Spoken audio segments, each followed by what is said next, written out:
చాలా మంది ఇంత చిన్న ప్రాబ్లం వస్తేనే నా ప్రాబ్లం నా ప్రాబ్లం నా ప్రాబ్లం అని చెప్పి కోతికి పుండైతే గీకా నాకా అన్న ఒక సిచ్యువేషన్ లో ఇక నా ప్రాబ్లం నా ప్రాబ్లం నా ప్రాబ్లం అని ఎత్తినేసుకొని తిరుగుతూ ఉంటాం మనం. కానీ ఇక్కడ చూడండి, చావును జయించుకొని చావుతో చెలగాటమాడుతూ పోరాడుతూ బయటకు వచ్చి ఈ రోజు వెస్టీజ్ లో ఈ లెవెల్లో ఈ లెవెల్ నుంచి మాట్లాడగలుగుతున్నారు. ఈ రోజు మనం కొన్ని వేల మంది జూమ్ ద్వారా, కొన్ని వేల మంది యూట్యూబ్ ద్వారా మనం వినగలుగుతా ఉన్నాం. సో లీడర్స్ ఒక్కటే గుర్తుపెట్టుకోవాల్సిన అవసరం ఉన్నది. సి నారాయణ రెడ్డి గారు మాట్లాడిన మాట నేను మళ్ళీ ఒకసారి మీకు గుర్తు చేస్తా. ఎవడికి కావాలో ఓడిన వాడి సంజాయిసి, వాళ్ళకు కొట్టుకుపోయిన వాడికి లోకం జల సమాధి కడుతుంది, అదే ఒడ్డున చేరిన వాడికి లోకం వంగి సలాం కొడుతుంది అని. సో వాళ్ళకు కొట్టుకుపోవాలా, ఒడ్డున చేరాలని. వాళ్ళు కొట్టుకుపోయే పరిస్థితి ఏంటంటే తొక్కేస్తారు జనాలు ఆల్రెడీ. కానీ అదే ఒడ్డుకు చేరినోనికి వంగి వంగి దండాలు పెడతారు. అంటే మీరు లీడర్ తయారైతే మీకు వాల్యూ ఉంటుంది. మీరు లీడర్ గా రెడీ అవుతే మిమ్మల్ని చాలా మంది ఇన్స్పైర్ అవుతారు. మీరు గెలిస్తే మిమ్మల్ని చూసి ఇంకొంతమంది నడుస్తారు.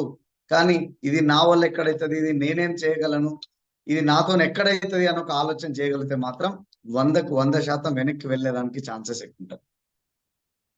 సో ఏ విషయంలో అయినా సరే స్టార్ట్ చేయకపోతే మొత్తం స్టార్ట్ చేయకుండా ఉండాలి, స్టార్ట్ చేస్తే ఎక్కడ కూడా ఆగొద్దు. సో ఆ విధంగా ముందుకు చేసుకుంటూ వెళ్ళిపోతే గనక మనం వెస్టీజ్ లో ముందుకు వెళ్ళడానికి ఛాన్స్ ఉంది. సో మేము కొన్ని వేల ప్లాన్లు చెప్పుకున్నాం, కొన్ని వేల మందిని, 1,00,000 మందిని కలిసి ఉండొచ్చు నేను నాకు తెలిసి. ఎక్కడ రోడ్డు పైన ఎవరు దొరికితే వాళ్ళ ప్లాన్, ఎవరు దొరికితే వాళ్ళ ప్లాన్. కొన్ని సందర్భాలలో ఫోన్లు చేస్తే ఎత్తకపోతే ఇంటికి వెళ్తే మొహం పైన డోర్లు వేసిన వాళ్ళు కూడా ఉన్నారు.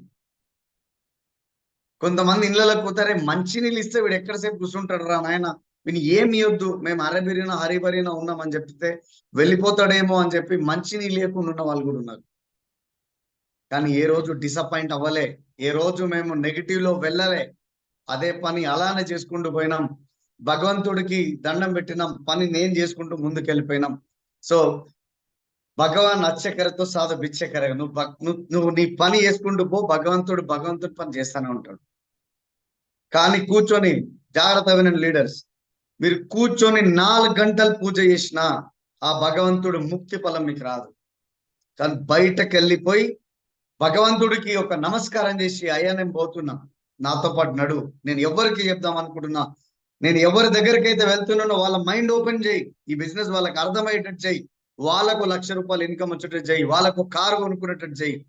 నేను చేసేది మంచి ఆలోచన. నేను భగవంతుడిని ఒక్కనే కోరుకుంటా, భగవంతుడా అందరు బాగుండాలి, అందులో నేను ఉండాలి. సో ప్రత్యేకంగా నేను ఉండొద్దు, గుంపులో నేను ఒక్కడిగా ఉండాలి. కానీ ఈ నేను ఒక్కడిని సపరేట్, ఈ గుంపు అంతా సపరేట్ ఉండాలన్న నేను ఎప్పుడు భగవంతుడిని మొక్కలే. నా కోరిక నిస్వార్థమైంది కాబట్టి భగవంతుడు నాతో పాటు నడుస్తా ఉన్నాడు. చూడండి లీడర్స్, ఎన్నో ఇబ్బందులు, ఎన్నో అవాంతరాలు, ఎన్నో ఒడిదుడుకులు, ఎన్నో అవమానాలు ఎదుర్కొన్నాం. కొన్ని సందర్భాల్లో మాకు అనిపించేది, ఎందుకు నేను ఈ బిజినెస్ చేయాలి, అసలు అవసరమా వీళ్ళతో ఈ మాటలు అనిపించుకోవాల్సిన అవసరం ఏంది, ఇతను నాకు సంబంధం లేదు, కానీ ఇతను కూడా నా గురించి నెగిటివ్ మాట్లాడుకోవాల్సిన అవసరం ఏంది, చల్ ఈ బిజినెస్ లేకపోతే అనే ఒక ఆలోచన వచ్చేది మైండ్ లో. ఆలోచన వచ్చిన ప్రతిసారి రెట్టింపు పనితో పని చేయడం స్టార్ట్ చేసినాం తప్పిస్తే ఏ రోజు కూడా మేము కూర్చొని ఆలోచన చేయలేదు. పురుషోత్తం దాస్ సార్ ఈ ఆపర్చునిటీ నాకు చెప్పినప్పుడు నేను ఉల్టా తెచ్చిన సార్ని, చల్ ఏం చెప్తున్నావు సార్, నువ్వు గవర్నమెంట్ ఎంప్లాయీ, నీకెందుకు సార్ ఈ బిజినెస్, ఈ కంపెనీలలో మనమేడే చేస్తాం, మనమేడే గెలుస్తాం, నలుగురితో మాటలు పడతాం తప్పిస్తే మనమేడే ఈ కంపెనీలో పనిచేస్తాం అని చెప్పిన వ్యక్తిని. మొక్కవోని ఆత్మవిశ్వాసంతో ఆయన తీసుకున్న నిర్ణయం, ఆయన నడిచిన అడుగుల్లో ఈరోజు మళ్ళీ అడుగులు వేయాల్సి వచ్చింది. ఆ అడుగులు ఈ రోజు మాకు జీవితాన్ని మళ్ళీ పునర్ప్రసాదించి. చూడండి, ఒక వ్యక్తి డిసిజన్ తీసుకొని ఒక ఆపర్చునిటీని మెయింటైన్ చేసుకుంటూ ముందుకు వెళ్ళిపోవడం వల్ల కొన్ని వందల వేల లక్షల మంది జీవితాలు మారిపోయే ఆపర్చునిటీలో ఉన్నాం. నేను నా బెస్ట్ ఫైట్ నేను చేసుకుంటూ వెళ్ళిపోయాను. భగవంతుడు అరే శ్రీనివాస్ వడ్డేమన్ అంటూ ఎక్కువ కష్టపడతానరా, వీనికి ఏదో ఒకటి వీనికి చేయాలి, వీనికి హెల్ప్ చేయాలి అన్న ఆలోచనతో వరంగల్ నుంచి మధు అండ్ సమత గారి నుంచి నాకు కాల్ రావడం జరిగింది. ఆ సారే చెప్తాను, చూడండి నేను ఇచ్చిన గైడెన్స్ ఫాలో అయ్యారు వాళ్ళంతే. Up line is a lifeline. Up line అంటే ముఖం కడిగి సబ్బులు పెట్టి తూడ్చి మేకప్లు వేసే వ్యక్తి కాడు, మీకు ఒక హోప్ ఇచ్చే వ్యక్తి. అర్థం చేసుకోవడానికి ప్రయత్నం చేయండి. మా అప్లైన్ ఈడికి రాలే, మా అప్లైన్ ప్లాన్ చెప్పలే, మా అప్లైన్ నాకు ఫోన్ చేయలే, మా అప్లైన్ నన్ను మందలియలే, మా అప్లైన్ జూమ్ మీటింగ్కి నన్ను విలువలే, మా అప్లైన్ నాకు మాట్లాడి. ఏంది ఇది? చిన్న పిల్లలు కూడా కామన్ సెన్స్ తో, ఆలోచనతో తల్లిదండ్రులను అర్థం చేసుకొని పోతున్న రోజులు ఇవి. ఇంకా క్వశ్చన్ మోడ్, ఇంకా క్వశ్చన్స్ మోడ్, ఇంకా క్వశ్చన్స్ మోడ్. కొంతమంది జోలి వినడానికి కూడా మాకు ఇంట్రెస్ట్ ఉండదు. దాసు సార్ మేము నవ్వడానికి పనిచేస్తాం తప్పిస్తే మేము ఆలోచన కూడా చేయం. ఎందుకంటారే ఇంత వీక్ మైండెడ్ ఏంది నా, ఇంత వీక్ మైండెడ్ ఏంది మా, ఇంకా ఏ క్వశ్చన్స్ అయ్యేనా? ఇంకా జీవితం ఇదేనా? జీవితంలో గెలవాలంటే కష్టపడాలి. ఈ క్వశ్చన్స్ మంది మీద బురద చల్లడము ఇవే కావు. ఎంతసేపు ఎవరి మీద ఏదో ఒకటి అనడమే. ఇక అప్లైన్ అంటే బట్టే కట్టరు కొంతమంది. ఇక మా అప్లైన్ అట్లా, మీ అప్లైన్ ఇట్లా, క్రాస్ లైన్లు, డౌన్ లైన్లు, అప్ లైన్ సంబంధమే లే. మనిషి దొరికిందంటే నెగిటివ్ మాట్లాడాలి, వాడిని నాశనం చేసి వదిలేయాలి, అంతే కథం. వాని బిజినెస్, వీని బిజినెస్, మొత్తం సర్వం నాశనం. వీళ్ళ జోలి వాళ్ళ జోలి పెట్టకుండా నా 4 ప్లాన్లు ఏదో నేను చేసుకుంటా అంటే అది రాదు, మన మైండ్కి రాలేదు. ఎంతసేపు పక్కన మీద ఏడ్చి సావాల్సింది, వాడిని చంపాలి, మనం చావాలి లాస్ట్ తప్పిస్తే మనం పని చేయాలి, పని మీద శ్రద్ధ. ఇది బుక్స్, ఇది విన్నింగ్ టీము, ఇది అప్లైన్, మీటింగ్ ఏంటి, జూమ్ మీటింగ్ ఏంటి, ఈ జోలు రావు. మేము కూడా క్రౌన్ కావాలి, మేము కూడా యూసీడీ కావాలి, మాకు కూడా లక్షలు కావాలి, మా ఇంటి ముందు కూడా కారు ఉండాలి. మాట్లాడే మాటలు గవి, కళలు కానీ ఇవి వస్తాయా? ఏ రోజైనా అవుతుందా?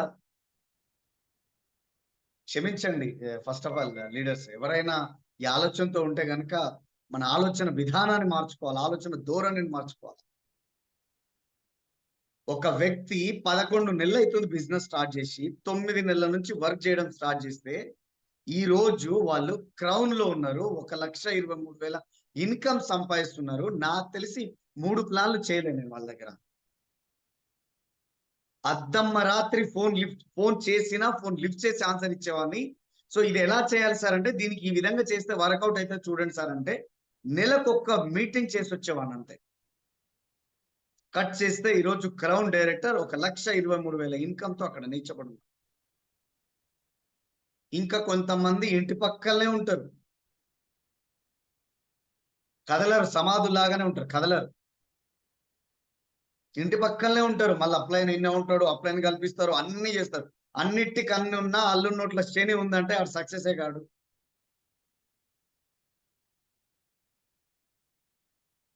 మూడు నాలుగేళ్ల ముందు సిస్టమ్ లేదు, జూమ్ మీటింగ్ లేదు, అప్లైన్ లేరు, అప్లైన్లో పని పోతురు, మా ప్లాన్లకు పోవాలి, మేము ఎవరికి చెప్పాలి, ఏం చెప్పాలి, ఎవరు ఏ రూట్ లో పోవాలి, ఏం చేయాలో క్లారిటీ లేదు మాకు.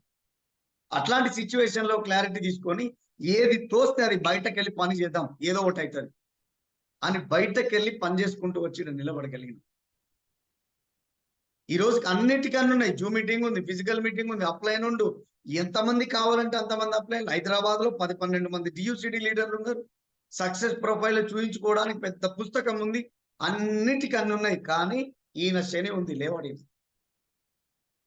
మంగళవారం ఆంజనేయ స్వామి టెంపుల్కి పోతాడు, శుక్రవారం అమ్మవారికి పోతాడు, ఆదివారం అమ్మవారి దగ్గరికి పోతాడు, బుధవారం వెంకటేశ్వర స్వామి కాడికి పోతాడు, ఇవే తిరుగుతాడు అంతే. ఇంకా ఆదివారం వస్తే చర్చికి పోవాలి, ఆదివారం శుక్రవారం వస్తే మసీదుకి పోవాలి, ఇవే ఉన్నాయి అంతే. ఏంటంటే దేవుడికి ఇదే, ఆ దేవుడిని ఒకటి బదనాం చేయాలి మళ్ళీ మనం. అర్థం చేసుకుంటారని ఆశిస్తున్నాను మిత్రులారా. ఈ జీవితం క్షణభంగురం. ఏ నిమిషంలో ఏం జరుగుతుందో, ఏ నిమిషంలో ఎవరు ఏ తుది శ్వాస విడిస్తారో, ఈ భూమి మీదకి ఎవరు వస్తారో ఎవరు తెలియదు. ఎక్స్పైరీ లేని ప్రోడక్ట్ ఎవరైనా ఉన్నారు అంటే అది మనం మాత్రమే. రేపటికి రూపు లేదు, ఈ రోజు మాత్రమే మీ చేతిలో ఉన్నది. ఇలాంటి అవకాశం నేను ఒకటే చెప్తా సార్, శ్రీనివాస్ గారు ఎలా ఉండాలండి, అసలు ఎలా లైఫ్ లో మనం లీడ్ చేయాలంటే, 60 రోజులైతే నువ్వు ఉండవు ఈ భూమి పైన, 60 రోజులే ఉంటావు ఈ భూమి పైన, 61వ రోజు నువ్వు ఉండవు. శ్రీనివాస్ అంటే మాను నువ్వు ఉండవు అని మీకు క్లారిటీ ఉంటే ఈ రోజు నుంచి మీరు ఏం చేస్తారో అదే వర్క్ ని స్టార్ట్ చేయమని చెప్తాను నేను. అదే వర్క్ ని స్టార్ట్ చేయమని చెప్తాం. ఇంత సీరియస్ గా జూమ్ మీటింగ్ నడుస్తుంది, ఇంత సీరియస్ గా వాళ్ళ కడుపు చింపుకొని వాళ్ళు మాట్లాడుతున్నారు. కొంతమంది ఇంకా దుప్పటి కూడా తీస్తలేరు జూమ్ లో. అంటే ఏడబోయింది మన లైఫ్, ఎక్కడ పోతుంది? ఇంకా దుప్పట్లోంచి మనం బయటకు వచ్చే పరిస్థితి లేదు. కొంతమంది ఫ్యాన్లు కనబడుతున్నాయి ఇళ్లలో, కొంతమంది గోడలు కనబడుతున్నాయి, జనాలు కనబడరు. ఎందుకు చేస్తాను మన బిజినెస్? మీ జీవితం పట్ల మీకే సీరియస్నెస్ లేకపోతే ప్రత్యేకంగా దేవుడు వచ్చి దవాలను కూడా కొట్టి నువ్వు సీరియస్ గా లేవని చెప్తాడా మీకు?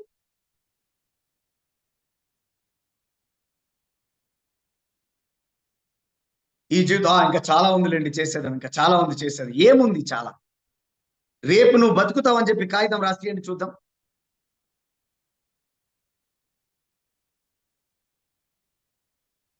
ఆలోచించండి మిత్రులారా. తుమ్మితే ఊసిపోయే బతుకులు మనవి. ఒక వ్యక్తి నైట్ పడుకున్నాడు, మధ్యరాత్రి అయింది, పొద్దుగాల అయిపోయింది, అందరు లేశారు, ఆయన కూడా లేచిండు, బయటకు వెళ్ళిండు, అంత చూసుకొని ఇంటికి వచ్చే వరకే వాళ్ళ భార్య, వాళ్ళ పిల్లలు, వాళ్ళ తల్లిదండ్రులు, వాళ్ళ చుట్టాలు అందరూ ఆయన శవం పట్టుకొని ఏడుస్తా ఉన్నారు. ఆయనను పట్టుకొని ఏడుస్తా ఉన్నారు. ఇతనికి ఏం అర్థం కాలే ఒక్క నిమిషం. అరే ఏంటి, నేను ఇక్కడ ఉంటే వీళ్ళేంది అక్కడ పోయి ఏడుస్తున్నారు అని చెప్పి వాళ్ళ భార్య దగ్గరికి వెళ్తుండు. నేను నాకేం కాలేదు, నువ్వెందుకు ఏడుస్తున్నావు, నాకేం కాలేదు అంటుండు. పిల్లల దగ్గరికి వెళ్తుండు, కళ్ళు తుడుస్తుండు. వాళ్ళ అమ్మన్న దగ్గరికి వెళ్తుండు, అమ్మ నాకేం కాలేదమ్మా, నేను మీ ముందర ఉన్నా, నాకేం కాలేదు అని చెప్పి వాళ్ళకు ఓదారుస్తుండు, వీళ్ళకు ఓదారుస్తుండు. కానీ ఎవడు పట్టించుకుంటలేడు. ఈయన అయిపోయింది ఈయన పని. వాళ్ళు ఒక పక్క, పిల్లలు ఒక పక్క ఏడుస్తున్నారు, వాళ్ళ వైఫ్ ఒక పక్క ఏడుస్తున్నారు, వాళ్ళ తల్లిదండ్రులు ఒక పక్క ఏడుస్తున్నారు. ఇతను ఆలోచిస్తుండు, అరే నేను చనిపోయినట్లున్నా, అది నా పిల్లలకి అర్థమవుతలేదు, నా భార్యకు అర్థమవుతలేదు, నా తల్లిదండ్రులకు అర్థమవుతలేదు అని ఇతను కూడా ఏడవడం మొదలు పెడుతుంది. ఏడుస్తుండు ఏడుస్తుండు ఏడుస్తుండు, దేవుడికి మొర పెట్టుకుంటుండు. దేవుడా నాకు ఒక్కసారి ఛాన్స్, ఒక 6 నెలలు నాకు ఛాన్స్, దేవుడా నేను చేసేవి చాలా ఉన్నాయి, నేను చేద్దాం చాలా ఉంది, జీవితం ఇంకా చాలా చేసేది ఉంది, చాలా చేసేది ఉంది. నా పిల్లలకి నేనేం చేయలేదు, నా భార్య పిచ్చిది, నా భార్యకి నేను ఏం హెల్ప్ చేయలేదు, దానికి కనీసం ఒకనాడు ఒక చీర కొనిచ్చినోని కాదు, ఒక దావత్ తీసుకుపోయినోని కాదు, ఒక గుడికి తీసుకుపోయినోని కాదు. నా తల్లిదండ్రులు నన్ను కన్నారు, వాళ్ళ కడుపులో ఇంత అన్నం పెట్టిన తప్పిస్తే వాళ్ళకి నేను ఏ రోజు సేవ చేసుకోలేదు.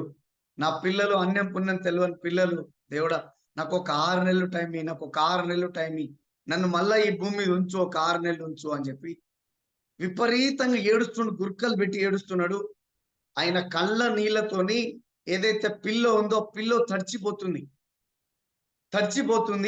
ఒక 6 నెలలు నేను చాలా చేసేది ఉంది, నేను చాలా చేసేది ఉంది అని చెప్పేసి వేడుకుంటుండు భగవంతుణ్ణి.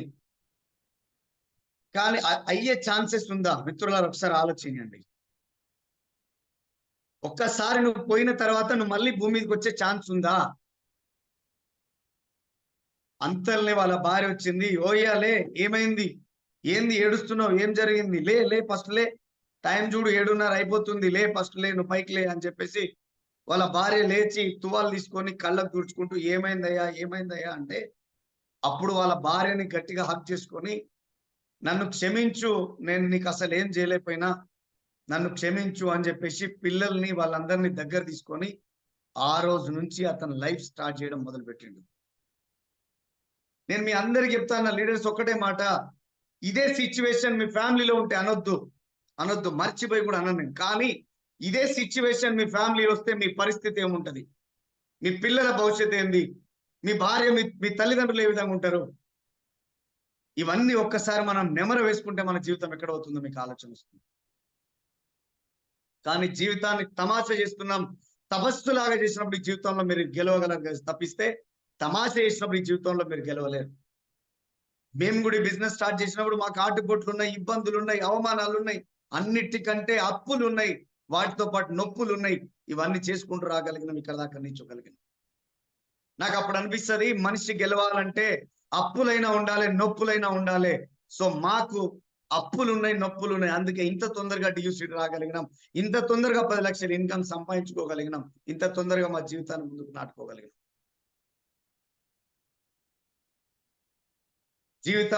ఈ జీవితంలో ఉన్న స్థానం నుంచి ఉన్నతమైన స్థానం వైపు అడుగులు వేయాలంటే ది బెస్ట్ సొల్యూషన్ ఒక్కటే ఉన్నది. అది Vestige and win combination of winning team ఉన్నది.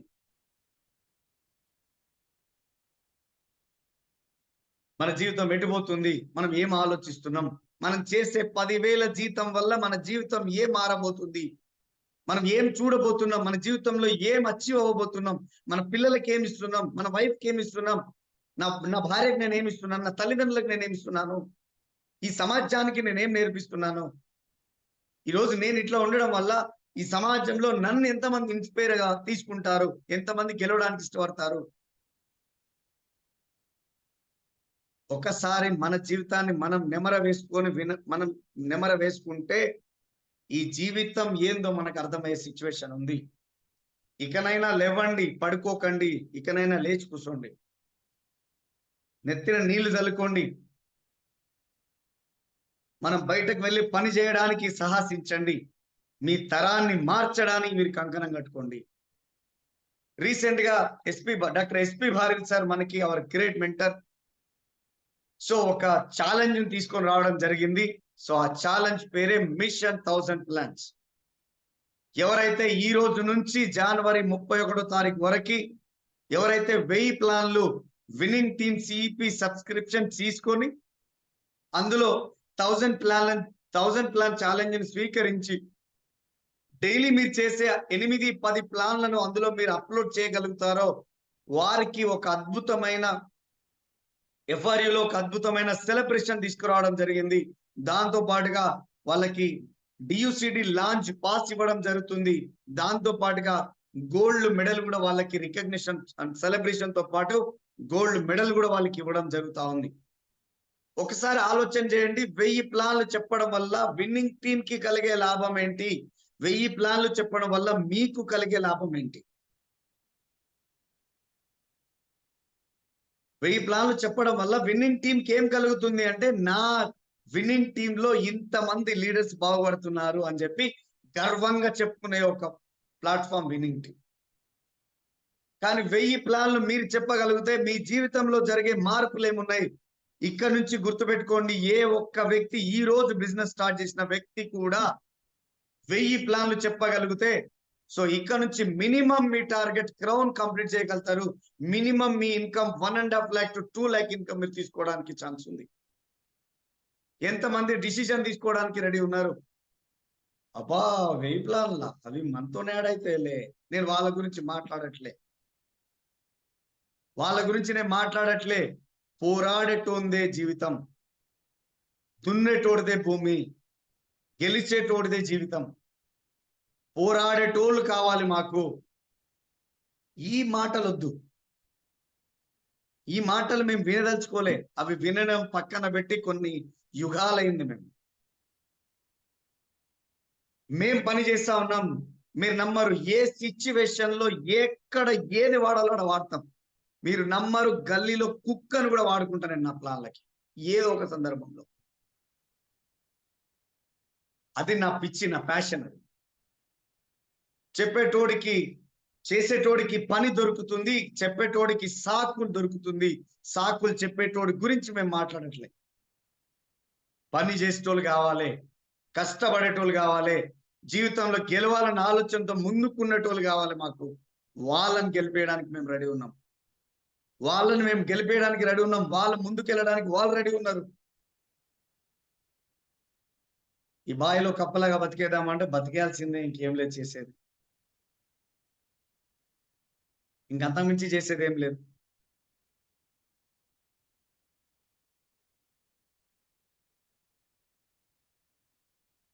ఇంత పెద్ద ఆపర్చునిటీ మనం తలుచుకుంటే మన తలరాత మార్చే ఆపర్చునిటీలో మనం ఉన్నాం. ఇక్కడ మీరు ఒకసారి చూసినట్లయితే సిద్ధార్థ్ సింగ్ అనే ఒక వ్యక్తి 1,60,00,000 సంపాదిస్తున్నాడు వెస్టీజ్ ఆపర్చునిటీ వల్ల.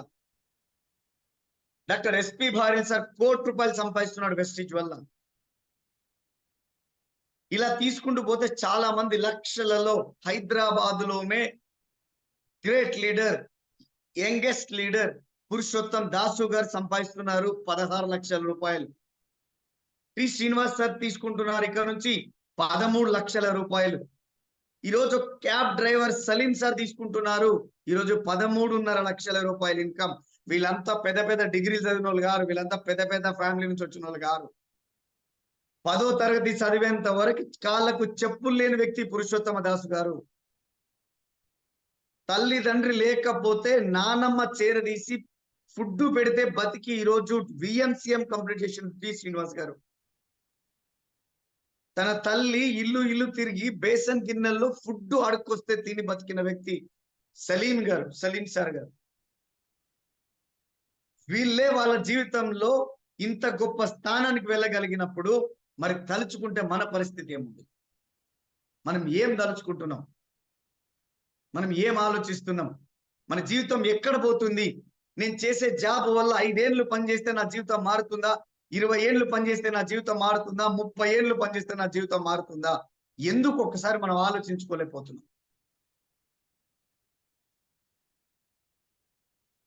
ఇంత గొప్ప అవకాశం మన ముందుంది.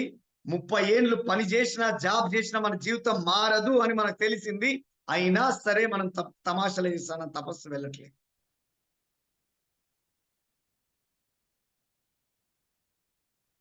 వానలో ఉండేది నీళ్ళే, తుఫాన్లో ఉండేది నీళ్ళే. జాగ్రత్తగా గుర్తుపెట్టుకోవాల్సిన విషయం ఉంది.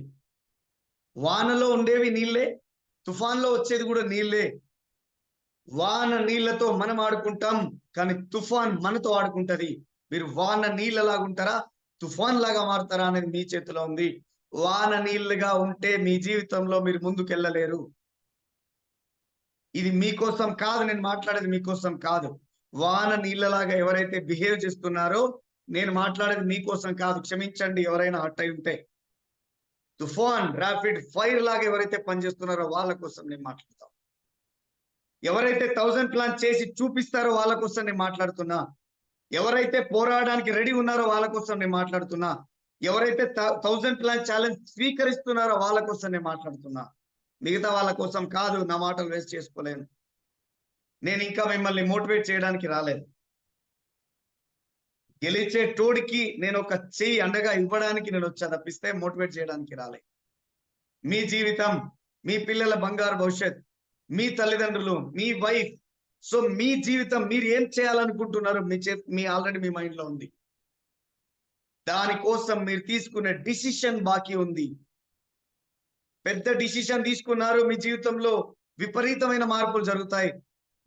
ఏముంది నా నోరు పోతుంది, వరుతుండు అనుకుంటే ఐఎమ్ వెరీ సారీ, ఇది మీకోసం కాదు. సో ఈ విధంగా మనం పని చేసుకుంటూ ముందుకు వెళ్ళాలి. సో నిజంగా చాలా గ్రేట్ కపుల్. So wonderful. మళ్ళీ ఒకసారి give them big round of applause.